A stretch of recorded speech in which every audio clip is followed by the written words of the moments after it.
Evening sa inyong lahat mga idol, no? So, gagawa lang ako ng konting short video para dito sa rocket arm nitong TMX 155, no? May nagawa kasi ako kanina, TMX 155. Hindi ko lang nagawa ng video kanina kasi nga lobat ang cellphone ko, no? So, ngayon gawan ko ng video, no? Dahil ang sabi ng may-ari ay biglang nag-ingay, no? So marami na ako na-encounter na ganyang issue ng TMX 155, no? Ayan mga idol, oh. Ayan.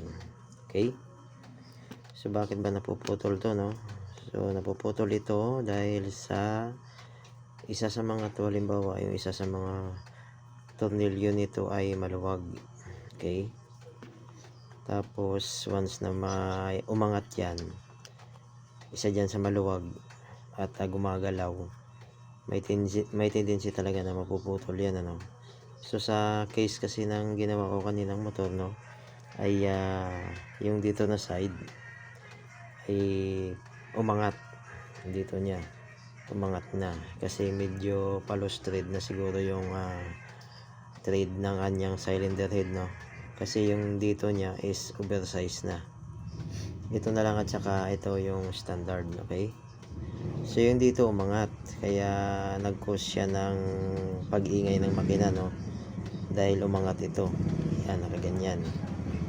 Okay, so pagka mga ganyang issue na pagka every time na magpapa tune up kayo, no, check nyo tong mga tornilyo dito, yung tatlong tornilyo kung mahigpit pa, no, kasi hindi natin alam habang ginagamit natin ito pala ay unti-unting umaangat. Okay, ang solusyon naman dyan dahil na halimbawa na lost thread is i-re-thread nyo lang, palitan nyo ng 3/8 yung magaspang na thread, then lalakihan nyo lang ito ng butas. Okay, yan, kagaya nito. Yan, yan, malaki na yan. Okay, so yan ang mga standard nyo. Yan. Okay, ngayon nagpalit kami nito, pero replacement lang kasi alanganin yung budget. Wala siyang budget po, medyo may kamahalan din kasi itong mga idol, no, kaya aware lang po tayo, no, sa mga may ganitong motor na yung mga overhead valve.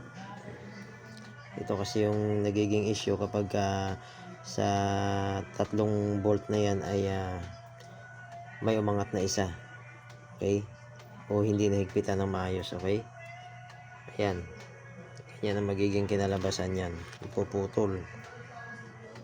Okay, mura lang naman yung replacement, pero syempre gastos pa din, di ba? Okay, hanggang ganun lang mga idol, no. Maraming salamat.